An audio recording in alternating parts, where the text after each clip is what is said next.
आणि मग मानवाला सर्वात चांगला लाभलेला एक सद्गुण म्हणजे मानवता।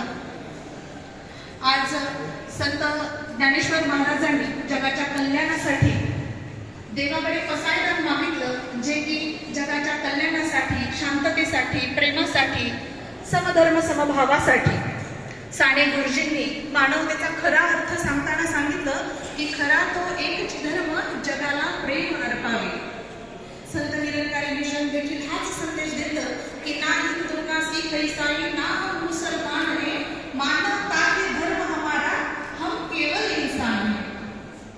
भारतीय संविधानाचे शिल्पकार डॉक्टर बाबासाहेब आंबेडकर 15 मध्ये सांगितलं की धर्म, जात, वंश, लिंग यावरती भेदभाव करण्यास प्रतिबंध आहे।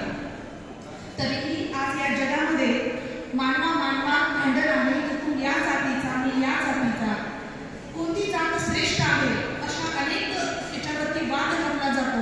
त्यामध्ये भांडण होतात, अत्याचार होत आहे, खून होत आहे, मारामारी होत आहे। पण सगळ्यात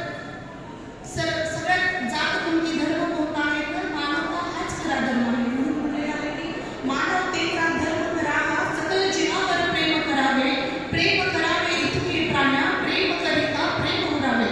मानव प्यारा, एक तुझे का बळी सांगा, मानवाचं होईल भलं जर एकोप्यानं राहता आलं।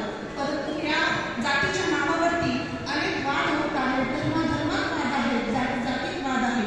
तो अन्याय आणि अत्याचार पाहून आज असं वाटतं की या जगात माणसांची गर्दी खूप आहे, पण माणुसकी नसलेल्या माणसांची गर्दी खूप आहे। आज कुत्र्याला म्हणावं लागत नाही कुत्रा तू कुत्रा बन, गाढवा तू गाढव बन, मांजरा तू मांजर बन, परंतु आज माणसाला म्हणावं लागत आहे की तू माणसा तू माणूस बन।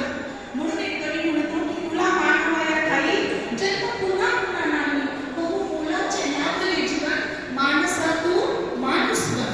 सर्व धर्मात कुठला धर्म कोणता श्रेष्ठ आहे, तर मानवता हाच खरा धर्म श्रेष्ठ आहे।